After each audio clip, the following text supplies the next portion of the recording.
One of the things that I find is super important is to remember that you have to emulate the trajectory, not just the outcome. So a lot of people, they might look at Lacey and I now, and what they miss is the fact that during probably the first maybe even 8 years of our business, when we were building our business, we weren't really taking any money out of the company. We were taking every dollar that we made and investing it back in. We would figure out what were the things that we wanted in our company to grow it. And so whether it was software, people, I mean, I remember when we hired our first coach, we first worked with Michael Port, the author of Book Yourself Solid.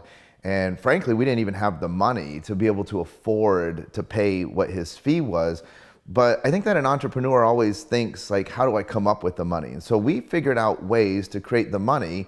And rather than buy a car or have a fancy house or anything like that, we always were investing back into ways that we could make more money. And even today, you know, the first time that we went out and hired Jay Abraham, well, we didn't have the money to do that either. And so it's the same thing. And I think that people really need to be constantly thinking about how they can scale up, how they can level up. So many people are afraid to actually invest in themselves.